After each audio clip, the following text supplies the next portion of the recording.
Weisheiten vergangener Zeiten. Allzu viel Bewusstheit tötet den echten Willen, den instinktiven Drang zur Tat und lässt nur das bloße Wollen zurück.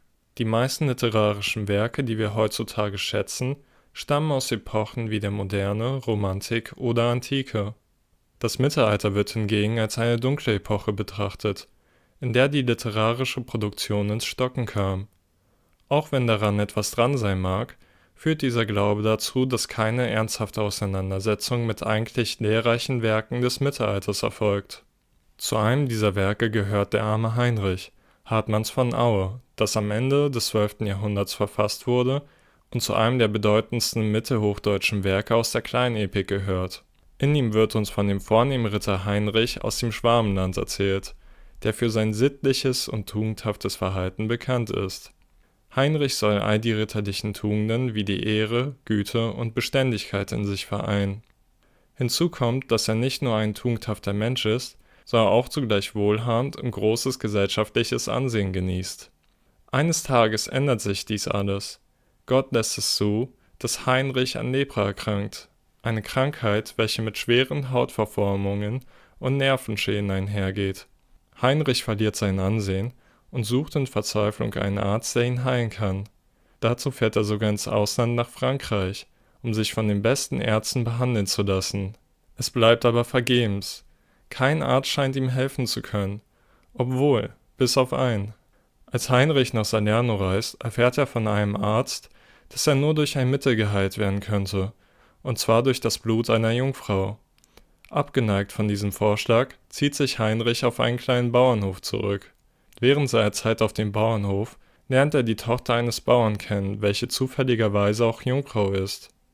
Als sie nach mehreren Jahren von dem Schicksal Heinrichs erfährt, ist sie sich sicher. Sie möchte sich für ihn opfern, um anschließend unverschuldet ins Himmelreich einzukehren. Der Vater ist zunächst schockiert von dem Vorhaben seiner Tochter, doch nach geschickter Überredung überzeugt sie ihren Vater von der Notwendigkeit ihrer Pläne. Zusammen reisen alle wieder nach Salerno zu dem Arzt, den Heinrich noch vor einigen Jahren zurückwies. Als dann die Jungfrau schon kurz vor der Operation ist, schreitet Heinrich im letzten Moment ein. Er verhindert die Operation und macht sich anschließend mit ihr auf den Rückweg. Heinrich akzeptiert sein Schicksal als Aussätziger und von einem Moment auf den anderen wird er auf einmal durch Gott von seiner Krankheit geheilt. Heinrich erlangt sein ursprüngliches soziales Ansehen als Ritter wieder und heiratet das Mädchen, welches sich für ihn opfern wollte. Betrachten wir den Verlauf der Geschichte, so wird klar, dass Heinrichs vorige Bemühungen vergebens waren, da die Heilung der Krankheit nicht in seiner, sondern in Gottes Hand lag. Heinrich hätte sich noch so viel aktiv bemühen können, allein durch seine Willensanstrengung hätte er keine Heilung erfahren. Wie wir am Ende der Geschichte sogar sehen, waren Heinrichs Anstrengungen kontraproduktiv, da er erst durch die Akzeptanz seiner Krankheit diese auch überwinden konnte. Heutzutage sind wir zwar kaum noch von solchen Krankheiten wie Lepra geplagt und werden wohl auch nicht so schnell Ärzten über den Weg laufen, die einen Menschenaufbau als Heilmittel vorschlagen, trotzdem gibt es Krankheitsbilder, welche uns moderne Menschen betreffen und genauso auswegslos und plötzlich erscheinen wie Heinrichs Lepra-Erkrankung. Im Gegensatz zu mittelalterlichen Menschen interpretieren wir diese nicht mehr als auferlegte Bestrafungen oder Hürden durch eine übernatürliche Entität. Dass heutzutage die meisten Menschen den Grund ihrer Krankheit nicht bei Gott verorten, mag augenscheinlich als Fortschritt gelten. Man kann anführen, dass wir dadurch die Krankheit besser erforschen können, da wir nun dazu in der Lage sind, die wahren Verursacher herauszustellen. Was auf den ersten Blick als ein Fortschritt erscheint, führt neue Gefahren mit sich, derer sich die wenigsten bewusst sind. Diese Gefahren, von denen zu sprechen ist, sind nicht physischer, sondern psychischer Natur, die dann aber indirekt auch wieder physische Auswirkungen haben.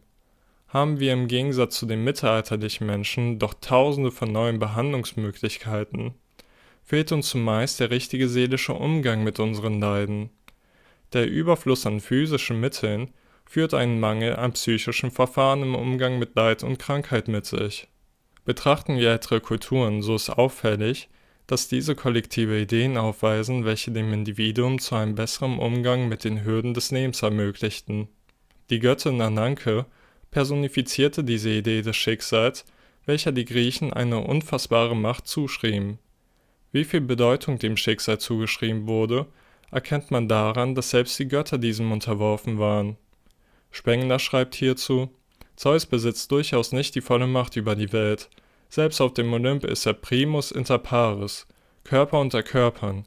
Die blinde Notwendigkeit, die er nanke, ist keineswegs von ihm abhängig. Im Gegenteil, die Götter sind ihr unterworfen. In gleicher Weise unterwarf der mittelalterliche Mensch das Weltgeschehen der Konzeption Gottes. Nicht zufällige Naturkräfte leiteten den Gang der Welt, sondern ein willentlicher Schöpfer, der den scheinbar zufälligen Ereignissen durch seinen Willen einen Sinn zuschrieb. Sowohl die Konzeption des Schicksals als auch die Konzeption Gottes haben gemeinsam, dass durch sie in den vorkommenden Ereignissen keine Zufälligkeiten, sondern Notwendigkeiten erblickt werden.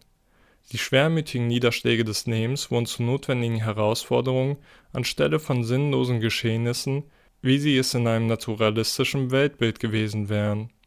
Beispielsweise die Zerstörung einer Stadt durch eine Naturkatastrophe war nicht bloß Resultat ungünstiger Naturvorgänge, sondern zugleich Gottes Wille oder ein unumgängliches Schicksal. In gleicher Weise waren Krankheiten nicht nur Schwächungen des Organismus, sondern göttliche oder schicksalshafte Erfordernisse.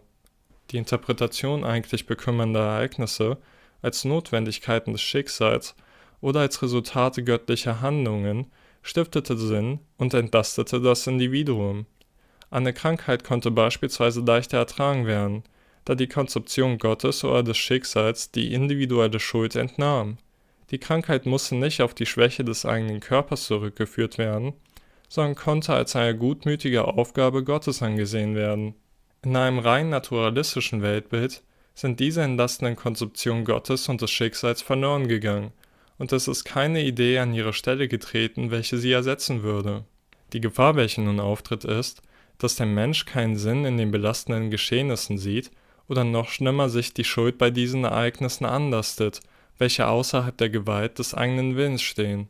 Bei einer sowieso schon physisch belastenden Krankheit droht dem modernen Menschen eine zusätzliche psychische Belastung aufgrund seines Weltbildes. Anders als der mittelalterliche oder antike Mensch hat er nicht mehr die Option, seine Krankheit als Folge einer von ihm separaten Entität wie dem Schicksal oder Gott zu verstehen, sondern ist auf sich selbst zurückgeworfen. Die Krankheit lenkt die Aufmerksamkeit nicht auf das Schicksal oder Gott, sondern auf die eigene körperliche Schwächlichkeit und Verletzlichkeit.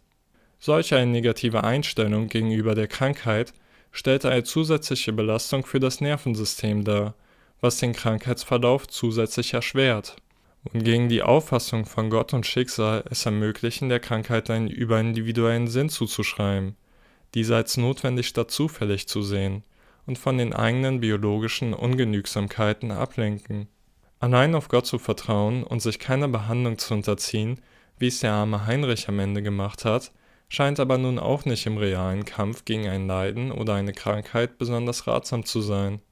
Denn auch schon Jesus sagte, als er mit dem Teufel in der Wüste sprach: Du sollst den Herrn, deinen Gott, nicht herausfordern. Der Glaube an das Schicksal oder Gott kann uns jedoch auch während einer Behandlung nützen. Wie wir schon festgestellt haben, verändert der Glaube nämlich die Wahrnehmung der Krankheit als einer schwermütigen Last zu einer notwendigen Aufgabe und Herausforderung, an der kein Weg vorbeiführt und die es zu überwinden gilt. Die Krankheit erhält einen positiven, überindividuellen Sinn, was zu einer allgemein lebensförderlichen Einstellung führt. Durch den Glauben schaffen wir es, Aspekte des Lebens zu bejahen, welche wir ansonsten verneinen würden, und verwandeln diese negativen, leidigen Momente in sinntragende Schlüsselmomente, welche unser Leben prägen.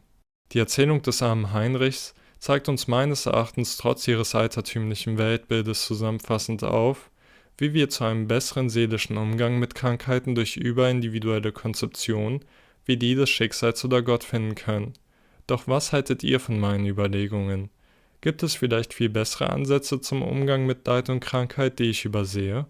Lasst es mich in den Kommentaren wissen und abonniert diesen Kanal für mehr Philosophie-Videos.